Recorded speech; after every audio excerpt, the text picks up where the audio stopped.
Hello, mic test. Hello, mic test. This is Coach Mary, author, YouTube creator, YouTube content creator, life coach, fashion and lifestyle blogger, beauty and business advocate, women empowerment and gender and development, motivational resource speaker. Hi, good evening, everyone.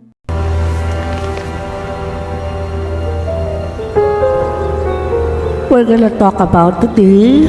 Okay, we'll start with Luke 21. Okay, guys. Let's start here. Okay? So, we are going to read, okay, not essentially read everything here, no?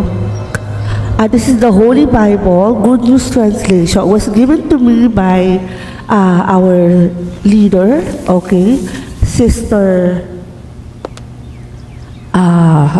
Dang, okay, from CCF. All right. Hello, Sister Dang.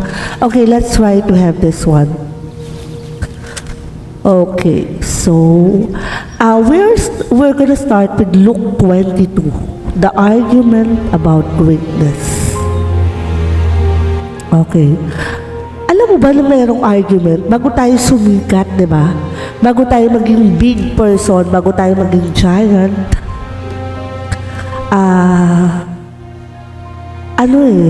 merong argument. Ibig sabihin may mga basher. Merong mga nag-argue. Ay, parang hindi naman sisikat yan. Parang ano naman yan. Parang hindi ka paniwala yung ano niya, kagandahan niya, o yung katalinuhan niya, o yung kagwapuhan niya. Walang talent yan masyado. Parang gano'n, di ba? Okay, now let's start.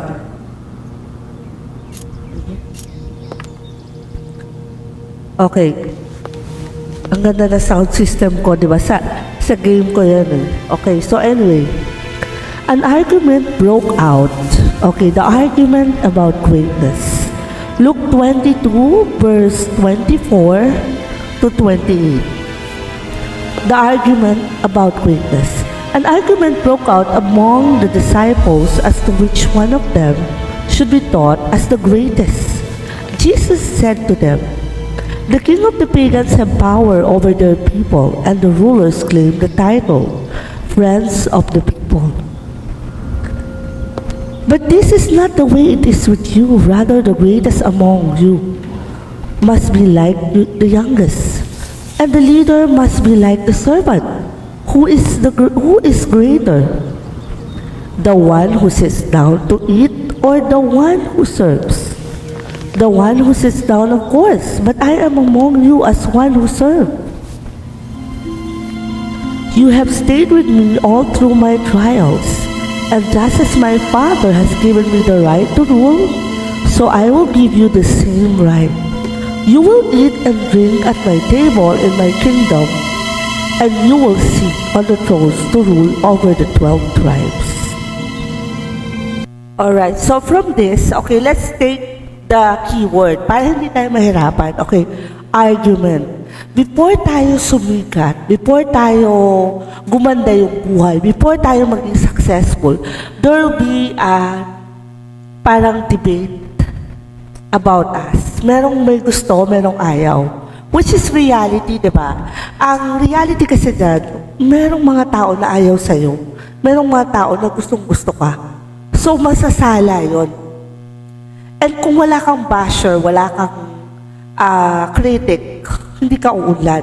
Sabi nga nila sa libro ng 48 Laws of Power by Robert Reed, yung ma-ignore ka, hindi ka pinansin, okay?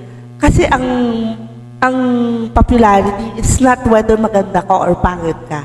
Ang labanan dyan, yung napapansin ka, yung inaano ka, para kang puno, binabato ka, kasi may bunga ka, di ba? So the argument about greatness, how do we handle this? Whether we like it or not, merong mga tao na ayaw sa atin at merong mga tao na gusto sa atin. Now the question is, how do we deal with those person?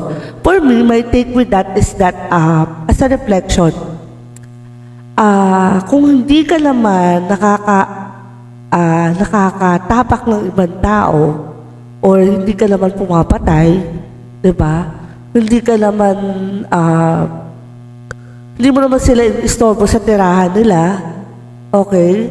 Hindi mo naman sila ginugulangan, inuutangan na malaking pera. Sabi gano'n, ito na naman. Okay. Wala tayong dapat i-explain. For me nga, as a modern people, a modern person. So yung argument ko dyan is, yun yung buhay mo, di yun yung gawin mo. That's it. But the thing is, because we are human, we have to socialize. We have to interact. Sabi nga nila, no man is an island. Diba? So, I am not a theologist. Okay, hindi rin naman ako religious person. Pero my take on this is that you cannot please everybody. Diba? During Jesus' time, naku guys, alam nyo ba, yun yung pangarap ko, makapunta ng Israel. Kasi I have a group of leaders who are not necessarily pastors, although marami akong kilala na pastor sa grupo namin sa life coaching. Hi, hello, Mr. Charles Tumeldan. Hello, Mr. Rex Resurrection from El Shaddai. I have also Mr. Ang dami kong pastor na kilala. Okay, minsan nasasalubong ko pa sa Baklaran. Okay.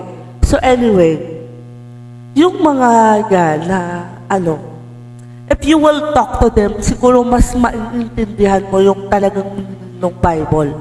Kasi hindi tayo nag-aral ng Bible. We're not theologists. So we can take literally what's on it. Now, the argument of this context is that parating merong intriga o argument, di ba? Laging merong, bakit ganun? Ano kayang ginagawa niya? Saan kaya siya pupunta? Parang hindi naman bagay sa kanya yung ground. Okay? There will be an argument. Now, let's go to the next one. Okay? So, this is about Jesus na pinagtatalunan ng kanyang kasikatan during that time. Which is, if you reflect nowadays, hindi mo talaga kailangan na panindigan mo yung iyong advocacy. Okay? So, kanya-kanya tayo ng advocacy eh. Sikat kasi ang advocacy niya is to reach as much as many people na sabihin sa tao na yung si God ang lumikha ng buong sanlibutan. Parang ganon. Now, ang advocacy ng ibang tao is, to help other people, to give them empowerment, yung iba naman to give them house, to work in a politics or a public office, parang gano'n. So, we have different kind of advocacy. Now, if we are not able to fight for that, then ano na yung greatness na hinahanap natin? So, sabi na nila, yung mga successful daw na tao, meron silang advocacy. Diba? Kung baga sa company, meron kang pinaglalaban, meron kang vision.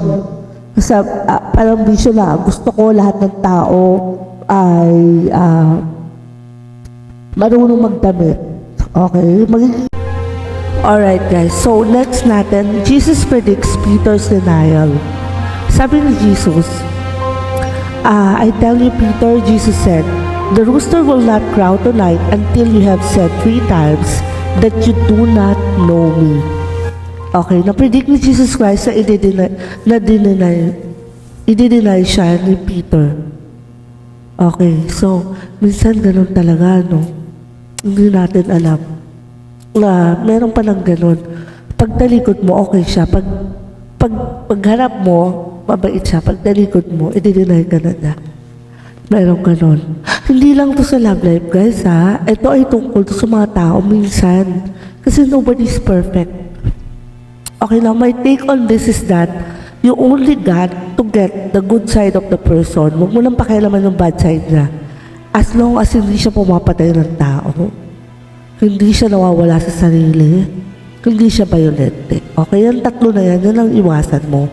Kung meron na siyang tendency na ganoon, na violent siya, nawawala sa sarili, nagsasalita mag-isa, o kaya naman, meron siya, serial killer siya, o rapist siya. Basta gumagawa siya ng heinous crime, meron siya, layuan mo na. Okay, alam mo naman pala may ganong background. Diba? Kaya ang hirap magbago pag ikaw ay merong ganong tendency.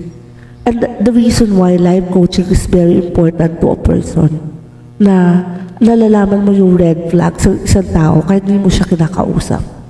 Okay, so we don't judge easily, but then at least we know how to avoid those kind of people. So with this, in connection with this, si God, na-predict na, nahulaan na ay parang ititurator ako ni Peter, parang tataido rin niya ako, pagdalikod niya, ganyan ang gagawin niya sa akin. Okay, let's go to another one. First, the bag and sword. Then Jesus asked his disciples, when I sent you out time without purse, bag, shoes, did you lack anything? Not a thing, they answered. But now Jesus said, whoever has purse, bag must take it, and whoever does not have a sword must sell his coat and buy one. For I tell you that the scripture would say, you share the fate of criminals must come true about me, because what was written about me is coming true. The disciples said, look, here are the 2 swords, Lord. That is enough. Ano kaya ibig sabihin nila dito? Okay, we're not theologists, but then how should I reflect on this? Whoever has a purse or bag must take it, and whoever does not have a sword must sell his coat and buy one.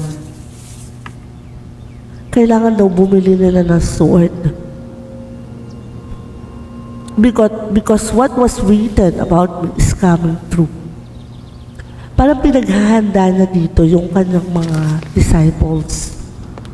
Alright, now let's go here. Kailangan pala ready tayo, Ang pagiging ready dito, readiness is according to Luke 22 verse 35 to 38. Kailangan may panlaban tayo. Okay, ipaglaban natin yung makakabuti sa atin. Kahit yung kaibigan natin na kailangan natin ipagtanggol. Alright? Parang ganon. So, wag natin pilitin na traidorin siya or husgahan siya behind his back or in front of him. Okay, let's go. Bibilisan ko lang ng konti. Okay, so we have like 8 minutes here. Jesus prays on the Mount of Olives. Jesus left the city and went on. Okay. To Mount of Olives. The disciples went with him. When he arrived at the place, he said to them, pray that you will not fall into temptation. Then he went on from them about the distance of a stone. Throw and knelt down and prayed. Father, he said, if you will, take this cup of suffering away from me. Not my will, however, but you will be done. An angel from heaven appeared An angel appeared to him and strengthened him. In great anguish he prayed. Even more fervently, his sweat was like drops of blood falling to the ground. Rising from his prayer, he went back to the disciples and found them asleep. Worn out by their grief, he said to them, why are you sleeping? Get up and pray, and that you will not fall into temptation. Okay, word natin temptation. How do we prevent? Hindi kasi araw-araw may temptation, di ba? How do you go about it? How do you deal with it? Yung core mo as a person, yung upbringing mo, yung paniniwala mo, yung prinsipyo, importante na dala-dala mo. Okay? Lalo na kung makakabuti sa'yo at doon sa ibang tao. So sabi nga nila sa law, sa batas, okay? Pag ito ay makakabuti sa'yo at sa nakakarami, pwede mo yung gawin. I don't know if I said that the exact. Okay, but that's a rule. Okay? So, yan.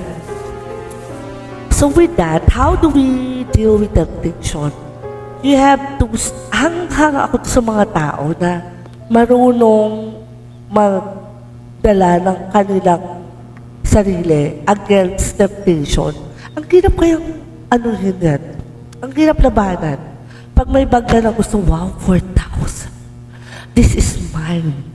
Kaya lang, okay, wala kang pera pa. 2,000 pa lang yung pera mo. Babalikan kita. Parang ganon. So yung tindera naman, kilala ka, sabihin siya, ma'am, i-reserve mo yan ha, pero 3 days lang. So matitempt ka na ipunin yan for 3 days, whereas hindi mo bibili yung mga importante bagay. So kailangan, sasabihin mo na lang sa sarili mo siguro na, eto, pag binalin ko after 4 days at nakadisplay, wala pa kukuha, sa akin ka. Parang gano'n, di ba? So, yung temptation na maraming masasagasaan, pag ginawa mo, maraming masasaktan, huwag mo na lang gawin para hindi ka mag-guilty. Kasi sabi nila, yung conscience daw natin is yung soul natin as a person. Bumabalik yung ating normal pagiging human natin na tao. You know why? Kasi we came from Jesus Christ. Diba? So, tingnan mo yung mga tao. I went to Iwahe sa Palawan. That's part of my tour. I think nung magtrabaho ko sa Korean Air. So, we went there. Nagkatuwaan kami. Uy, alam mo ba, yung mga nakakulong sa Palawan, sa Iwahe, they're the serial killers. They're the heinous crime convicted. So pagpunta mo doon, meron silang mga kulungan, pero sila, nakalaya sila.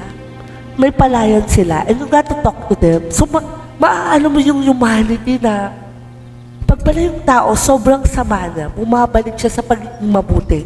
Pag nagkaroon siya ng magandang environment. But then, because of the tendencies, hindi na sila allowed pumunta sa sibilisasyon. Kasi, ang civilized society, pag nilabas mo yan sa labas, maraming tao, yung mga tao nakapaligid sa kanila, hindi naman sila perfect.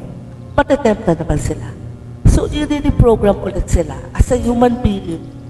Baka pwede pang magpag-asa na may bago. Pero this is not just criminal, ha? Ito yung ordinary criminal. They killed 50 people, they raped children, they raped mga bata, mga 2 years old and below, and you can see into their eyes. Kasi kailangan ko na mag-interview doon because that's part of the, parang namin sa work namin, as yung para pag-aralan ng criminal tendencies. So, if you see that person na nakapatay na, alam mo kasi yung background niya, ibibigay sa yung folder, aalamin mo, andun yung temptation nila talaga to do something. Merong nagtitrigger sa kanila na gawin ulit yun. Okay, so nakakatakot, di ba? You have to be escorted by an army for them na makasalamuha sila. O, sabi mo, pusta ka na tata, parang normal lang. They carry yung ulok or how do you call that? Pantabas ng palay. Kasi palayan yun eh. So yun, makikita mo sa mata nila yung lungkot. Alright guys, so makikita mo sa kanila yung lungkot ng mata nila. Napakalungkot. Okay, now how do we relate this to temptation? Iniiwas nila yung mga specialists, yung mga therapists, yung mga psychologists, yung mga authority na naka-assign dyan. Iniiwas sila yung mga tao na to na nakagawa ng heinous crime. So dadalhin sila sa Palawan, sa Iwahe, magtatanim sila ng palay, kamote. They will live like a normal life, but then their environment is controlled. Hindi sila pwedeng lumabas. Okay, because nandun yung tendency nila, nandun yung trigger points nila, na if they go to the civilized world, at the civilized world, maraming iba-ibang tao na pwede, kasi hindi naman perfect yung mga tao. Hello, mag-a-adjust ba yung mga sa mga bagong laya? Hindi, di ba? So imagine that. They have to be there. Okay, now, ang take ko dyan, meron tayong konsensya, bumabalik tayo sa pagiging mabuti because we came from Jesus Christ. So that's the time na binabago yung kanilang perspective, binabago yung buhay nila, yung lifestyle nila, although they cannot go back. Bihira na lang siguro yung makakabalik sila doon sa mga tao na normal. Kasi ano na sila, iba na yung kanilang thinking. Alam mo yung pag nasangki mo, papatay ng tao. Ganun kababaw. Okay, ganun kababaw yung trigger point. That's why they have to be professional. They have to be professional treat psychologically, physiotherapy, and everything. And such a way na kailangan control yung environment nila para hindi sila maging problema ng society. Okay, so what is my take on that? Yung temptation as a person, mas masarap na panindigan natin, lalo na kung makakabuti sa iba para sa atin. Alright, so mga temptation na magnakaw, magkalat ng chismis, ang ending nyo barangay, di ba? At hindi lang yun makikilala ka sa buong nayon nyo. Dumarating ka pa lang, sasabihin sa'yo, naku, ayan na yung babaeng chismosa, itago nyo na yung mga cellphone nyo, itago nyo na yung mga makeup nyo, kasi yung gitera yan. Boom. Diba? So yan yung iwasan natin. Yung upbringing kasi, imagine guys if you are to start life coaching, sa Korea kasi, meron tinatawag na upbringing, yung core personality mo, yung time na kinalakahan mo from 2 years old to 22 years old, dala-dala mo yan, lumalabas siya by 50 years old. So yan, kung ano ka, palamura yung mga magulang mo. O kaya, yung papa mo babaero, dala-dala mo yan. Nakikita, naaano mo yan na dadala mo na ay, kailangan mawala sa isip mo yung lahat ng lalaki, hindi babaero. Merong mapatino, merong mabait, merong ganyan, diba? So yung upbringing, bago mo siya baguhin, it will take you at least 3 months ng therapy. Imagine, kasi 2 to 11, 2 to 22 years old, yun yung pinaka metaphorical stage ng isang tao para ma-embed sa kanya, sa personality niya, sa kanyang ginagalawan, na siya yung magiging ganun tao paglaki niya. So, importante yung critical age sa mga bata na nandun yung mga parents. Now, that's also affect on how do we deal with temptation. Okay. So, minsan, nabawa, lalakad ka, natabig mo sa bilaong mali. Okay.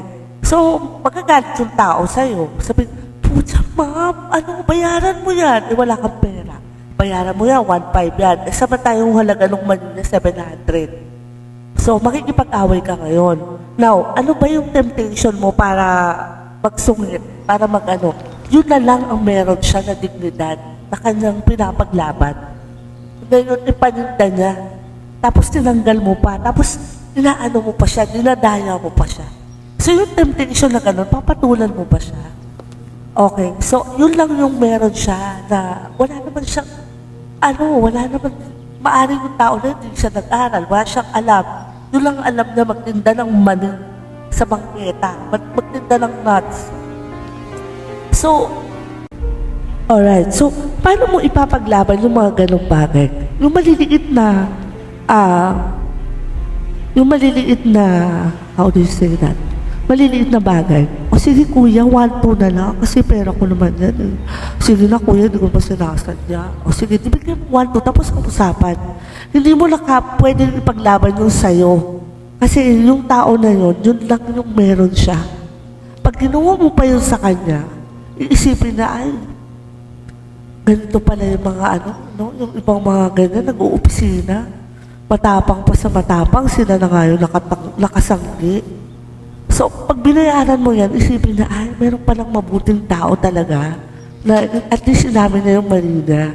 Okay, be careful guys yung mga tao na natitempt silang gumawa ng kalokohan, ng kasamaan, ng violence is because natitrigger sila. Okay, katulad yung merong nabalitaan kayo na wala siyang pang Noche Buena, nagnakaw siya. Nagnakaw siya sa isang convenience store. I won't mention the convenience store. So yun, alarming sa amin yun as a security personnel. As nasa back door kami, back office. Hindi-discuss mo yung behavior ng tao. Bakit siya nagkaganon? Alright, so i-correct mo yun. Such a way na i-ano mo siya, i-treat mo siya bilang tao. Alright, but then he has to suffer the consequence. Okay? Now, the word is temptation. Okay, now let's go further. Okay, Jesus prays at the Mount of Olives. Yun na yung temptation, di ba? But you will be done. An angel from heaven appeared to him and strengthened him. The great anguish he prayed.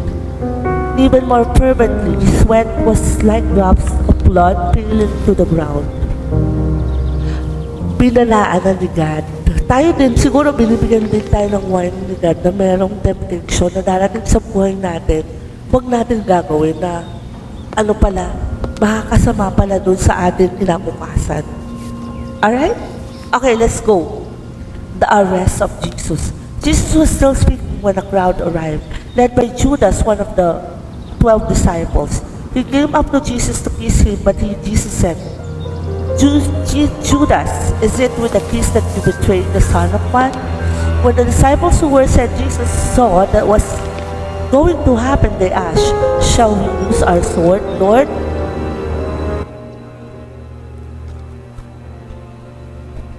And one of them struck the high priest's slave and cut off his right ear. Grabe, ganun kabarbaric during the time, no? Walang sabi-sabi, pinutol yung kanang tenga. But Jesus said, enough of this. He touched a man's ear and healed him. Then Jesus said to the chief priests and the officers of the temple guard and the elders, I was with you in the temple every day, and you did not try to arrest me. But this is not hour to act, and when the power darkness rules. Ito yung time na inaresto na si God. Okay? So ano bang ginawa dito ni Judas? Yung crowd, pinapangunahan sila ni Judas. Okay, so yung isang disciple, sabi niya, is it with the kiss that you betray the Son of God? Okay. Kaya ba hinalikan mo si Jesus? Kasi i-betray mo siya. Parang ganon.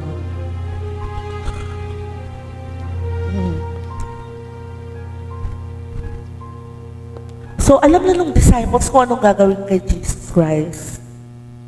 Tinuha niya yung isang slave, tapos pinutol niya yung tenga, kanang tenga.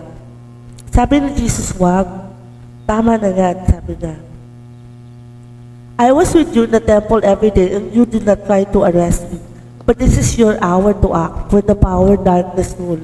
Yung palang na time na yun, yung darkness pala, nag-uumpisa na yan na mangibabaw. Kasi nga, inaresto na si Jesus Christ. Okay, eto ang pinakamasakit. Peter denies Jesus. They arrested Jesus and took him away to the house of high priest. And Peter followed an assistant. A fire had been lit in the center of the courtyard, and Peter joined those who were sitting around. When one of the servant women saw him sitting there at the fire, so balik tayo, okay. The Lord turned around and looked straight to Peter, and Peter remembered the Lord had said to him, before the rooster crows tonight, you will say 3 times, you do not know me. Dinanay siya ni Peter 3 times. Okay. Jesus before the council.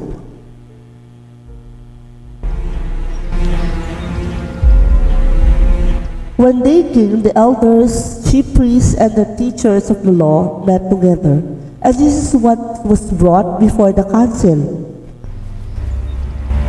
Tell us, they said, are you Messiah?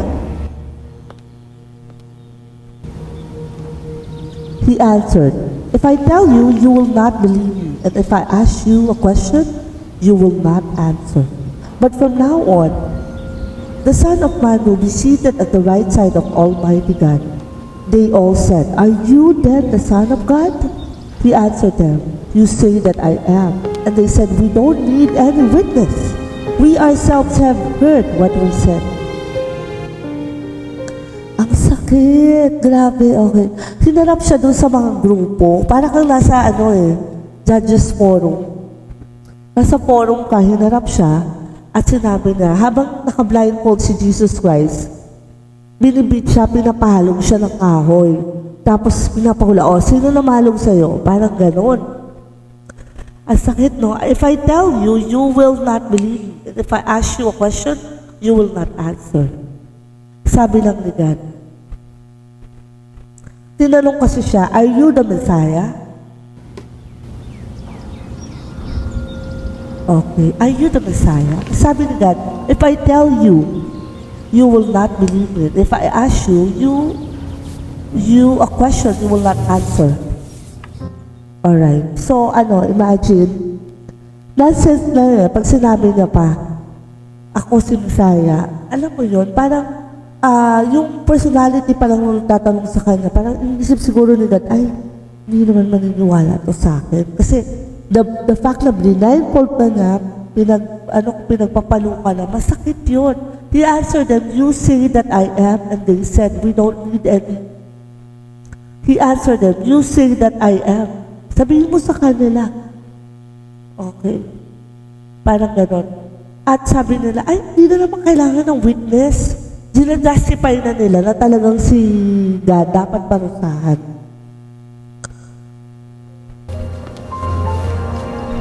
Jesus before the Pilate.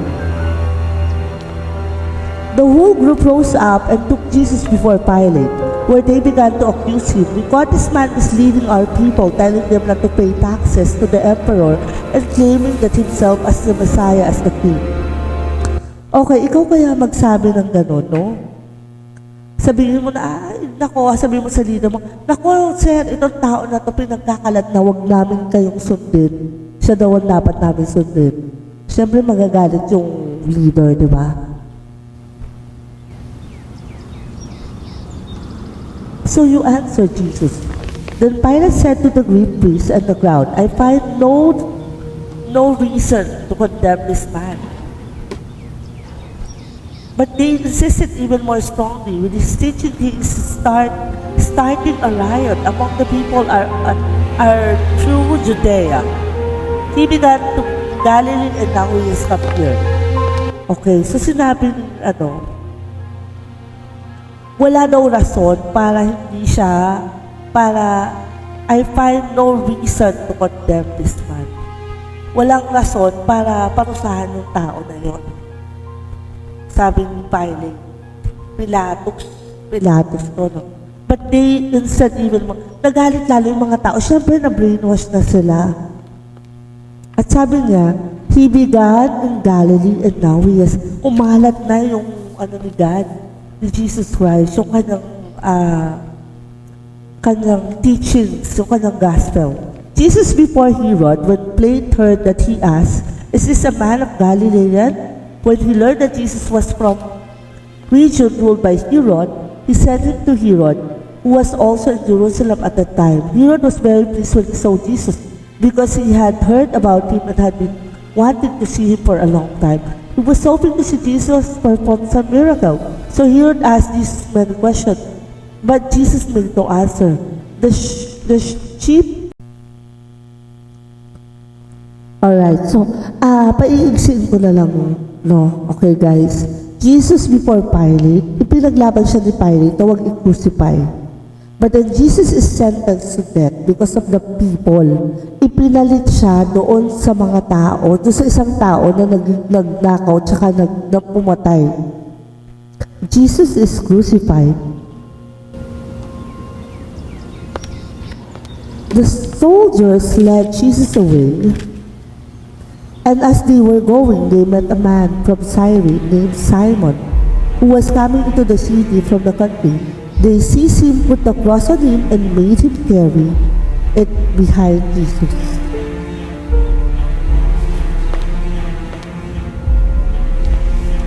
Merong lalaki na tumulong kay God, kay Jesus Christ. Kinuha na yung cross, okay? At dinala niya yun, okay? Behind Jesus. They seized him, put the cross on him, and made him carry behind Jesus. A large crowd of people followed him. Among them, there were women who were weeping and waiting for him.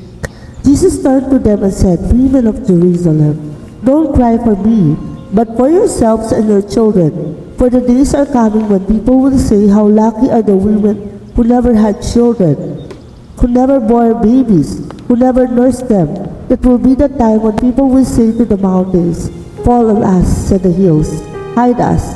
For if such things as these are done, when the wood is green, what will happen when it is dry? The other man, both of them criminals, were also led to put to death with Jesus. When they came to the place, the skull, they crucified Jesus there, and the two criminals on his right and the other on his left. Jesus said, forgive them, Father, they don't know what they are doing.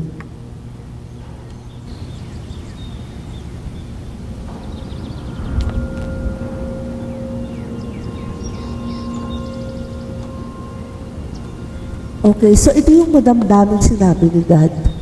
Forgive them, Father, they don't know what they are doing. Okay, and then, ayan, the death of Jesus. Okay, Matthew 27:45 to 56. Mark 15:33 to 41. John 19:28 to 30. Okay. And then Jesus said, Father, in your hands I place my spirit. The burial of Jesus, okay, the resurrection. Okay, we will talk about the resurrection on my next, probably tomorrow, okay? So let's talk about Jesus suffering. Hindi mo maiiwasan na minsan may magde-deny talaga. Okay. Kay God. Lalo na kay God. Sa atin pa kaya. Diba? So, ang hirap mong isipin na merong mga tao na kaya nilang gawin yun. Kaya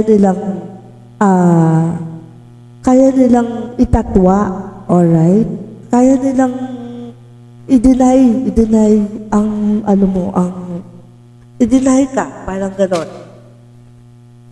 So, but then Jesus, yun palang na na sinabi niya, hindi nila alam yung ginagawa nila. Forgive them, sabi niya. Okay, so sometimes we are not aware that we hurt someone, intentionally or unintentionally. But because of the religion, but because of the law of the man, because of the graces of the gospel in the Bible, we become aware of our sins. And yun yung importante, guys. Okay, alam natin na mali natin. Diba? Hindi mo madedenay yan na merong mali. Hindi tayo perfect. Etong Lenten season na to, it will remind us na hindi tayo perfect, pero we have to acknowledge yung suffering ni Jesus Christ sa cross. Although we are not saints, siyempre tao lang tayo, we tend to lose temper, we have imperfections. Tinatry pa rin natin, nandun pa rin yung effort na baguhin yung ating mga maling ginagawa. Okay? Alright. So, okay, let's go here. Okay, the beautiful reflection. So, the word is, okay, let's go to the practical side. Ano nga ba yung mga nangyayari ngayon? The world is, hindi ko mabasa yung sinulat ko, promise. Sabi ganun. Okay, the world is, okay. Ito na lang. There will be many evolution and scientific explanation about everything that is about to happen. Okay. Ang daming nangyayari ngayon na hinahanapan natin ng scientific explanation. Diba? Lahat kailangan merong, diba? Bibili ka ng lotion, kailangan may nakalagay doon ng ingredients. Pag merong ingredients sa allergy ka, hindi mo pwedeng gamitin. So that's why people become very, very educated doon sa kanilang mga ginagamit. Alright? Yun yung time na, ito na yun, yung bagong panahon na. Ito na yung, parang new Lenten sa atin na, bago tayo mag-judge, bago tayo isipin munang mabuti. Bago natin gamitin yung isang bagay, inaalam natin, we become very analytical. Okay, next. The new world order is coming. Wow, ang bigat nito, no? Okay, nakita ko siya sa YouTube. Okay, the new world. There will come a time, my mom told me, there will come a time, there will be one money, one currency. That's gonna be euro. For all of us. Hindi ko alam kung euro eh. Basta one lang siya, one currency lang. And pag hindi ka, meron kang tatak. Pag hindi ka, wala kang tatak, hindi ka makakabili, hindi ka makakapag-transact, hindi ka makakapag-business, hindi ka makakapag-post sa social media. Imagine. Okay. So, I cannot go further about it. Okay, next. The plants and flowers and trees is a way to everlasting life. Imagine. Oh, ito pa to. Mabigat to ha, guys. Sabi nila, yun ng mga halaman, mga bulaklak, is a way to everlasting life. Hindi pa lahat na di-discover. Yung palang binigay ni God sa atin ng mga trees, gamot pala yan. Diba? Ultimo yung bark, yung balat ng tree, gamot pala siya. We are becoming more into organic. Ngayon lang na-discover ng mga scientists yan. Have you believed na meron ng fountain of youth? Okay, nakikita ko to sa isang book. I don't know kung fiction siya or... Kasi wala pang factual evidence. So, mahirap mag-conclude. Alright, guys. So, darating pala yung araw na ganun. But then again, you have to think, meron palang possibility na... kasi we are on computer age. After the computer age, meron tayong tinatawag. Kasi nagsimula yan, di ba? Ice Age. Golden Age. I don't know the other ages. Pero ito ngayong era natin, this is the computer age. Information technology. Lahat nakukuha natin sa information. Okay, and then yung information nandun sa cloud. The cloud is a systematized something na doon mo maano yung information na hindi mo na kailangan ng expert para mag-explain sa'yo. So, you yourself, makita mo lang sa Google. Okay, now, yung unti-unti napapatunayan nila na yung mga halamang gamot pala, yun pala yung gamot sa atin. And would you believe na mayroon ng fountain of youth na dinidiscover nila yan? Na darating ang araw, hindi na tayo mamamatay. Biologically. When you say biologically, yung katawang lupa natin, hindi na siya mamamatay. Wow! Heavy, di ba? Okay, bago yan mangyari, meron tayong robotic age. Yun yung nakakatakot. Yung AI or artificial intelligence. So, darating yung araw na yung mga machines, unti-unti yung mga nag-work sa mga factory, mga robots na sila. So, yung species as a human, unti-unti siya na pag nawala yung atay mo, meron ng artificial na atay. Pag nawala yung puso mo, meron ng artificial na puso. So, ibig sabihin, wala nang kamatayan. Darating yung time na ganyan. And science is very powerful. Nakakapag-implant na nga sila, di ba? Nakakapili ka na nga ng baby mo eh. Kung yung baby mo gusto mo blue eyes, pwede na. Para ka lang shopping. O ito gusto ko, yan ang gusto ko, ganyan ang gusto ko skin color niya. Ito yung gusto ko hair color niya. So yun palang nila through genetics until mag-merge at mawala yung robotics. But we have to pass yung robotic age. Yun yung nakakatakot. Kasi robotic age, they decide, parang yung Sophia, yung robot na na-create nila na meron siyang maraming emotions. And may sinabi siya na there will be a time that AI will take over humanity. Okay, that's our topic for today, humanity. That's why we have to control. Marami ngayon na sector or non-government organization na against sila sa AI. Kasi natural naman talaga na nakakatakot na i-take over ng mga robotics yung human species. So but then, we are wise enough na ngayon, meron ng science that will prove that we can exist. Meron na nga, di ba? Meron na nga tayong, ano ba tawag doon? Yung naiisilang mo ulit yung sarili mo, anong tawag doon? Yung nag-experiment sila sa tupa, nako-clone mo yung sarili mo. O may sakit ka, e di i-clone mo yung sarili mo. Kaya lang ang tanong, saan yung soul pupunta? Diba? Kasi may soul na tinatawag. I don't know with that belief. But then, of course, biologically, you will be alive again with the clone system. Your vital organs will function as a normal being. Pero hindi na ikaw yun. Clone mo na. Okay? So next. Archaeology will be one of the essential part for the economic growth. Totoo yan. Yung mga nahuhukay nila, kasi may technology nung unang panahon na ina-adapt ngayon. Like katulad ngayon, meron silang nahukay na during that time na si Einstein, para gumaling yung tao, gumagamit siya ng frequency. Okay? That's humanity. You know what? Why? Because there's an evolution. Merong nababago, merong about humans. Okay? This is about human evolution. Okay. Old school versus new money. Relate pa kayo dito. Okay, so nung araw, di ba, 5 piso, 5 piso hanggang ngayon. Darating daw yung time na tayo gagamit na lang ng... Alright, so darating yung panahon na tayo gagamit na tayo ng Bitcoin, shares, stock. Okay? Gagamit na tayo ng money sa Facebook, GCash, points, rewards, pambili, di ba?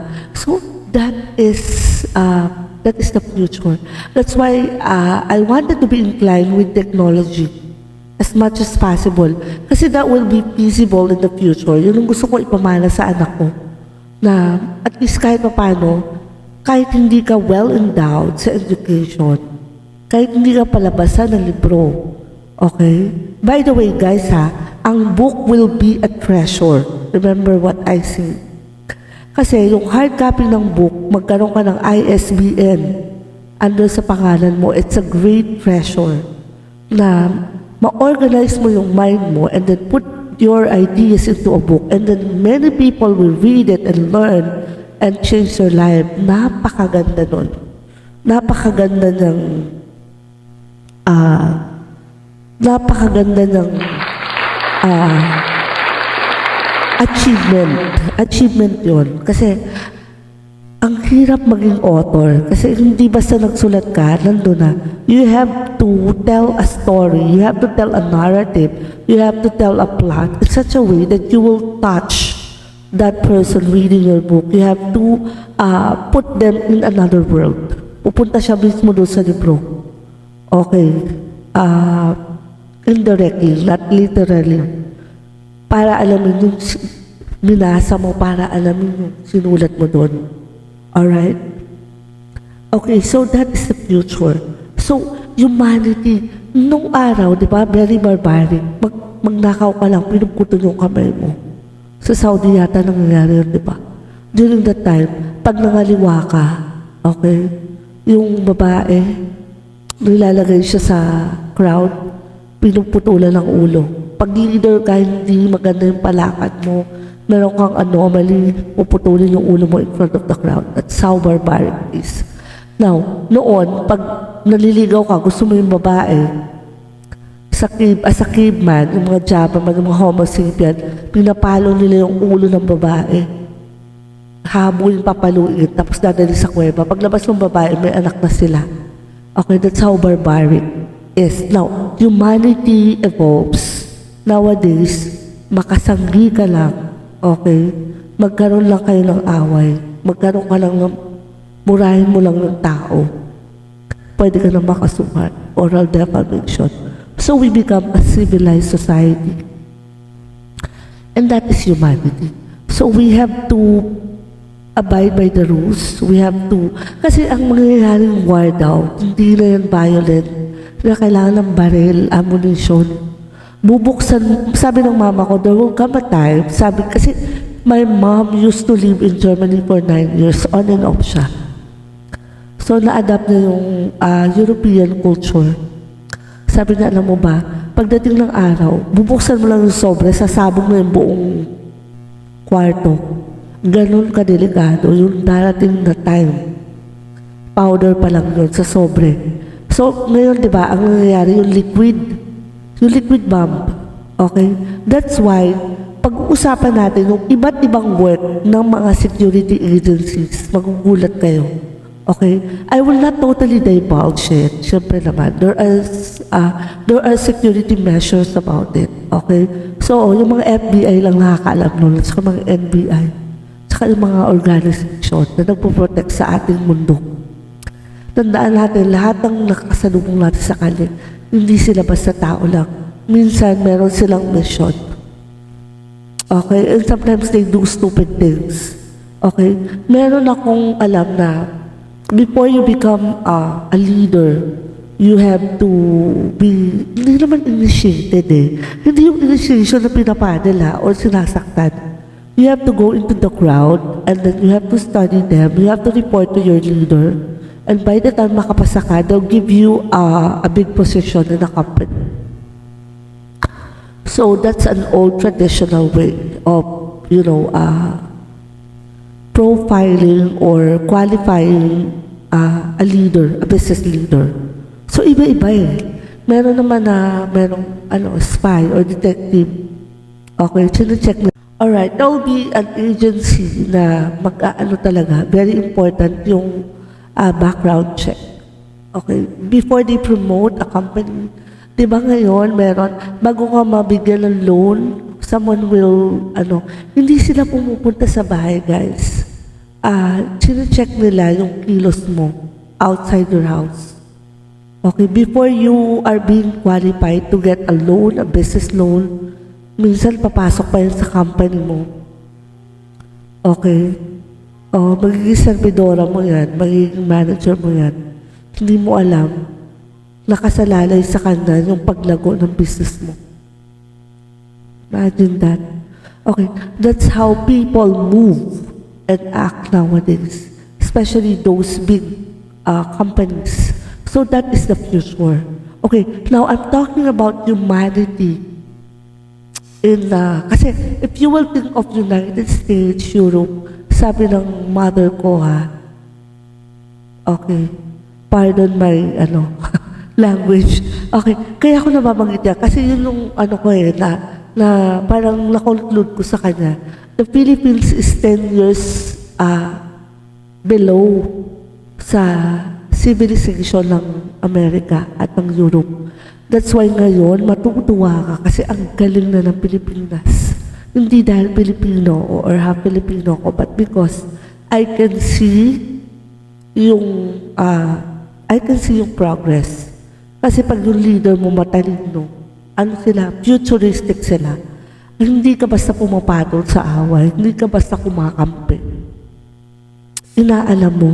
You become, instead na nandun ka sa weighing scale, up and down, nandun ka, aalis ka doon sa weighing scale, iwi-weigh mo silang dalawa.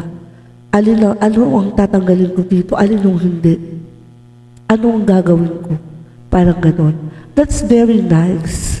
Na tayo, meron na tayong neutral society, guys. Do you know that?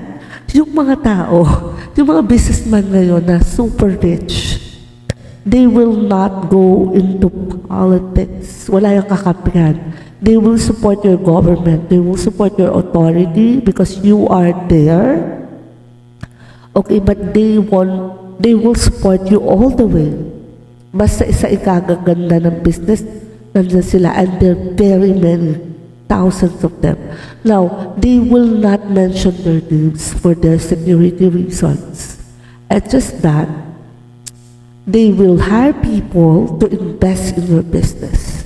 That's why we have to be vigilant of how, the word is not vigilant, we have to analyze people well before we treat them badly. Kasi sometimes, kasi kung ako mag-invest ako sa company, I will go directly to you, of course. You will tell me everything na maganda sa negosyo mo, lahat ng promises. Diba? But if I send someone there to check your projects, to check your countrymen, I will send someone who will check on your activities. And that's for good. Okay? Now, as well as ang country natin, huwag natin hahayaan na i-control ng ibang nation. Dapat tayo yung boss. Okay? Sabi nga nila, di ba, pag kumuha ka ng SEC or how do you say that? SEC certificate. Okay? Sa DTI. 60% or 70% should be Filipino-owned, 30% will be on a foreign national, regardless of the citizenship. So that's why uunlad ang Philippines. Okay, I will tell you more about Philippines probably on my next vlog. Okay, for now, since this is about humanity, okay, I hope you will have a serene Lenten, everyone. I hope that everyone will have a good reflection. Although we are not perfect, we are human beings. We are becoming more educated. Believe me nga, ang mga Pilipino ay edukado regardless sa tinapos mo. Kasi tayo yung pinakamarunong sa emotional quotient. We have the great nurses around the world. We have great engineers. Diba? We have great nurses, engineers. We have great caregivers. Diba? Ang emotional quotient ng Pinoy, ang galing natin mag-adjust. Minsan, alam natin mayroong kalokohan, pero sinasakyan natin because we had to get along well. And yun yung gusto ng ibang nasyon. We're able to handle the truth and the lies. Okay? Not just because we are with the lies, but because we are there to survive, to make things work. Okay? Alam mo, gusto ko mag-serve sa government, gusto ko ang tourism at saka ang women empowerment.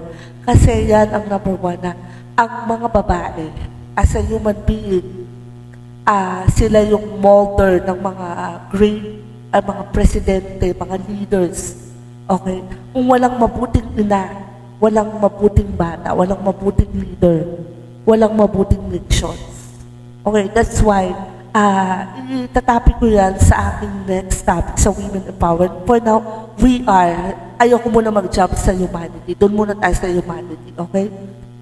So that's why I hope everyone, okay, I hope we have serene Lenten season now, okay? Sana maka-reflect tayo that we are not perfect, but we are trying to be a good people. Okay, good night everyone. Have a great day. Okay, stay happy, stay beautiful. Be beautiful for others, inside and out. Bye for now.